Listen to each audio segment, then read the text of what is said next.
Olá pessoal, bom dia, boa tarde, boa noite a todos os senhores que são inscritos no nosso canal Anotações de Processo Civil. Se você ainda não é, eu sou o professor Arthur Vieira e depois que eu concluí o meu doutorado em Direito Processual, eu resolvi me dedicar a esses veículos de comunicação para que eu pudesse transmitir aos senhores conhecimento jurídico de qualidade e de forma gratuita. Aqui eu vou pontuar o meu e-mail de contato para que eventuais interessados possam estabelecer um contato mais direto. Inclusive, nós podemos eventualmente considerar a hipótese de publicar um artigo científico em conjunto, tá certo? Bom, gostaria de pontuar também com os senhores o nosso canal no YouTube. Se você ainda não é inscrito, basta clicar no ícone do livro que fica no canto inferior do vídeo para que você se inscreva. Sugiro também que você clique no ícone do sininho para que você possa ativar as notificações dos vídeos que são constantemente disponibilizados por aqui. Gostaria de apresentar também aos senhores a nossa plataforma acadêmica, arturvieiracursos.com.br, arturvieiracursos.com.br, onde os senhores encontrarão cursos online de modo gratuito, inclusive com a emissão de certificado válido em todo o território nacional, tá certo? Então, após a pausa, nós vamos tratar do vídeo de hoje. Então, meus amigos, no vídeo de hoje, nós vamos dar prosseguimento à leitura do nosso livro, Anotações de Processo Civil, e nós vamos concluir a primeira parte do capítulo do direito probatório. Nós estamos já há bastante vídeo tratando sobre uma teoria geral do direito probatório, já vimos noções gerais sobre prova, o conceito de prova, o objeto da prova, os meios de prova, os métodos utilizados pelos sistemas jurídicos a respeito dos sistemas de provas. E vamos no vídeo de hoje tratar do tópico que está na tela aparecendo aí para os senhores, o procedimento probatório, e com isso, por fim, encerrar essa primeira fase que é da teoria geral da prova. A partir do próximo vídeo, nós vamos começar a análise das provas em espécie. E aí veremos ata notarial, prova documental, prova testemunhal, prova pericial e por aí vai, inspeção judicial. Mas tudo isso a partir do próximo vídeo. Nós temos que, no vídeo de hoje, fechar a teoria geral do direito probatório, teoria geral das provas, procedimento probatório. Vamos a ele. Cabe ainda examinar o tema da prova na sua dimensão de atividade. O procedimento probatório consiste num conjunto de atos distribuídos no procedimento processual destinados à produção da prova no processo. Então, as fases do procedimento probatório. O procedimento probatório divide-se nas seguintes etapas. Nós temos inicialmente a etapa da proposição ou do requerimento da prova, depois a admissão ou o deferimento da prova e, posteriormente, a fase derradeira, que é a da produção da prova. Então, são três fases distintas. Você requer, o juiz defere para que, ao final, posteriormente, a prova seja produzida. Então, olha lá, a proposição da prova. Pela letra da lei, a petição inicial e a contestação são os momentos oportunos para a proposição da prova. Vejam o que se encontra do inciso 6º do artigo 319 do CPC, bem como do artigo 336 também do CPC. A rigor, isso em tese se aplicaria inclusive aos documentos, artigos 320, artigos 336 e 434, todos do CPC. Somente por exceção se admitindo a apresentação de documentos novos fora dessa ocasião procedimental, como consta do artigo 435. O CPC de 39 autorizava simples protesto genérico pela produção de provas. O Código de 73 pretendeu conferir maior rigidez ao momento de requerimento das provas, determinando que elas fossem especificadas já com precisão na inicial idêntico ônus foi, em tese, atribuído ao réu na contestação. E o CPC de 2015 insiste nessa diretriz. Todavia, na prática, continuou sendo feito um mero protesto genérico pela produção de provas, sem qualquer especificação. Não há indicativos de que essa praxe vá alterar-se. Os termos empregados pelo Código de Processo Civil de 2015 são os mesmos de que se valeu o legislador de 1973, e não há razões para supor que agora será diferente. Assim, consagrou-se a prática de o juiz proferir, antes da decisão de saneamento do processo, um despacho de especificação de provas. Ele intima as partes para que, então, elas finalmente indiquem com precisão as provas que pretendem produzir. É uma criação da vida forense.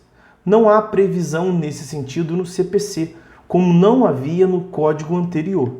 O CPC de 2015, tal como fazia o diploma de 73, apenas prevê despacho de especificação de provas na especialíssima hipótese em que há revelia, sem que se produza o seu efeito principal, que é o da presunção de veracidade dos fatos narrados na inicial, como consta do artigo 348 do CPC. E a praxe forense está certa. Errou o legislador, já o de 73, e insistiu no erro o de 2015. A especificação das provas, apenas por ocasião das providências preliminares, confere maior mobilidade, eficácia e racionalidade ao procedimento. Depois da fase postulatória, as partes têm melhores condições de saber o que é preciso provar, o que não está em controverso, etc. Mas daí surgiram alguns problemas práticos, que já estão perfeitamente equacionados pela jurisprudência com um aplauso doutrinário. Em primeiro lugar, admite-se que, mesmo a parte que não requereu nem sequer genericamente provas na inicial ou na contestação, as requeira depois, por ocasião do despacho de especificação. Note-se, assim, clara tendência de atenuação da preclusão em campo probatório. E, em segundo lugar, quem já especificou as provas na inicial ou na contestação não precisa tornar a especificá-las depois. Vale dizer, quem seguiu a letra da lei não pode ser prejudicado. O juiz, por sua vez, pode, de ofício, determinar a produção de provas a qualquer tempo, desde que necessário para a formação do seu convencimento, cabendo-lhe, como já destacado, submeter previamente sua intenção de produzir provas ao contraditório com as partes, bem como fundamentar a decisão determinadora da produção das provas de ofício.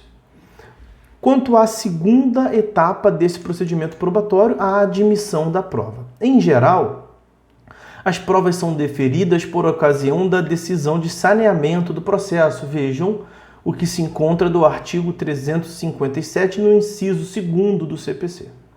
A prova documental é admitida quando o juiz defere a sua juntada aos autos. Os poderes do juiz podem submeter-se à preclusão consumativa, de modo que, em princípio, uma vez decidida uma questão, ela não pode ser redecidida. Cabe aqui examinar se a preclusão consumativa atinge o poder do juiz de deferir as provas.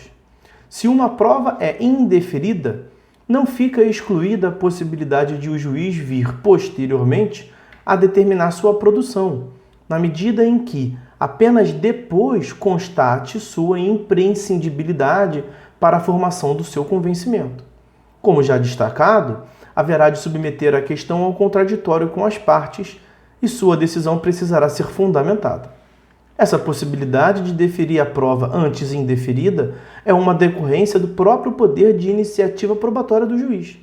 Se ele pode, a todo tempo, determinar de ofício a produção de uma prova, como vimos lá no artigo 370, pode igualmente fazê-lo a despeito de haver antes indeferido a prova.